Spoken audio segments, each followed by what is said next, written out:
Hi, it's Lauren. Welcome back to my craft room. Today I am sharing my next batch of birthday cards. I am going to be using Craftiel's latest sheet load of cards. This is from April 2022. Here is her YouTube link, but I will have that down below in my description.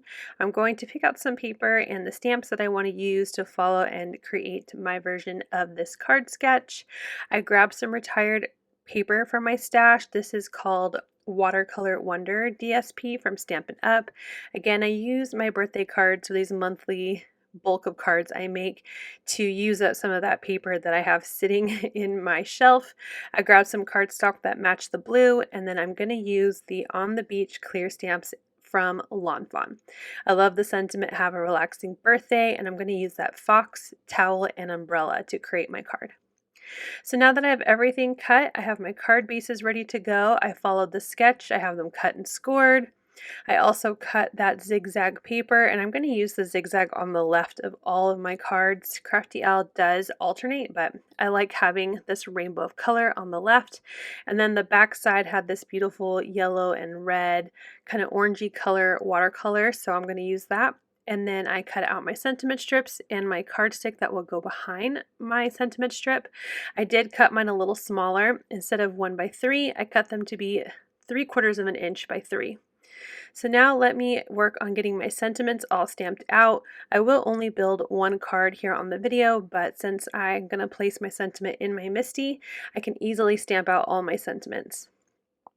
Now the sheet load has enough instructions to make 8 cards. I usually try to about double it because I like to make additional cards to have on hand. So I'm going to be making 16 total. So here is my sentiment. I'm going to go ahead and stamp the rest of those off camera. Once I was done, I put in some of my paper that I like to use for alcohol marker coloring, and I'm using Ink on 3, which is my favorite brand, for their black ink, and stamp that in my MISTI. I did stamp twice to get some nice crisp black lines. I'm going to be using that zigzag paper to pick out my colors today, and I'm going to very quickly go through my coloring.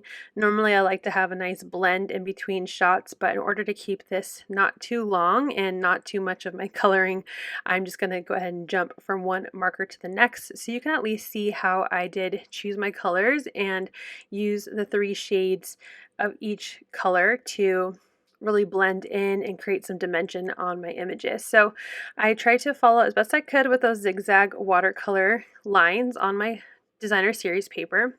I use corals for my reddish pink color. I use my GYs for my yellow, and I'm using my AGs for my green.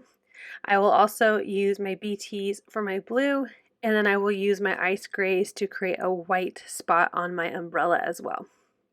So I'm just going to quickly go through that. Like I said, if you want more detailed coloring of any of these images, let me know down below because I will create a color in chat video. I am always looking for suggestions of what people would like to see colored in.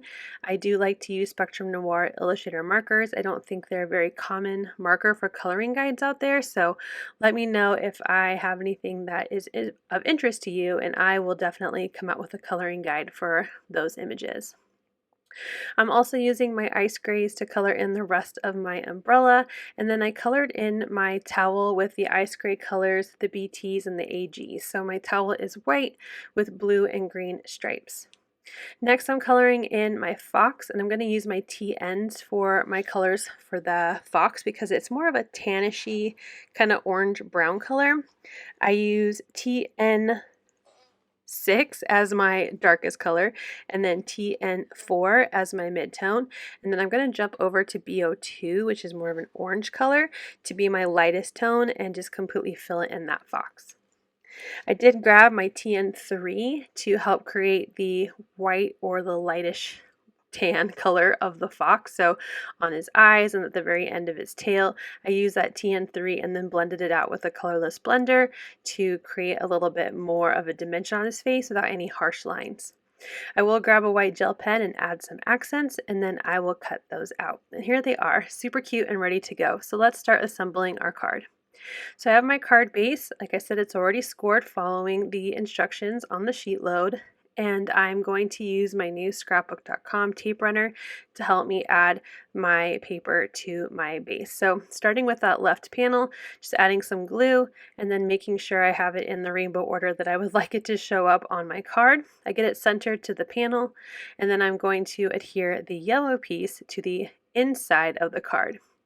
So it's a little off center, which is really cool about this design, that the inside of the card does peek out a little bit, and then it also gives us some fun way to put the sentiment on so that it hangs off the edge of the front part of the card. So I'm going to add some more tape runner behind my white sentiment strip and then offset it from the blue cardstock. And then before I glue that down, I want to make sure I know how I'm going to lay out my stamped and colored images. So just going to play around with how everything will lay onto the card so that way I know where to add my glue behind that sentiment. Since it is hanging off the edge, I don't want to put glue behind the whole thing, so I'm going to figure out that I want it to stop on just the side of the G there, and I'm using my grid mat to help me. So I laid it down so one of the lines on my grid mat would be lined up to where I need to stop adding the glue, and then I will glue that down to my card base. It ended up being pretty center to the top and bottom of my card. Next, I'm going to add some foam adhesive behind the top of my umbrella, and then I'm going to glue down the end of my umbrella pole to the card base. So in order to know exactly where that umbrella is going to go, I'm going to glue my fox onto the blanket. I want to make sure I didn't have too much glue, but most of my fox will be laying on the blanket, so adding plenty of there to make sure it stays in place. I'm also going to add some foam dimension behind my fox and blanket, making sure to add the foam where they overlap just for that extra security that the fox won't fall off the blanket or the towel. I'm going to peel off the release paper behind my umbrella, add a little bit of glue to the end, and then I'm going to use my fox to help me place that umbrella down. Want it to be kind of centered, like he's laying under the umbrella like it's a nice sunshiny day. Once that is glued down, I will peel off the release paper behind my fox with the towel and adhere that to the card as well.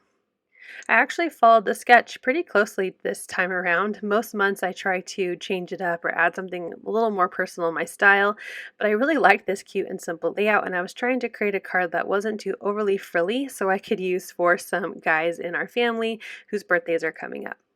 So here is a final look at that card. I did add a little bit of the Teal Twinkle glitter pops of color just to add a little hint of sparkle onto the card and just to add a little bit more fun to the front of it. So here is a final look at my fun little mini slimline.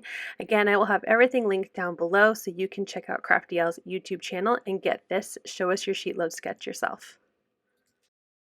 Thank you so much for watching. I hope you'll click like, and if you're new here, I hope you'll subscribe and come back. As always, you can find everything I use down below in the description box. Thank you and have a wonderful day. Bye!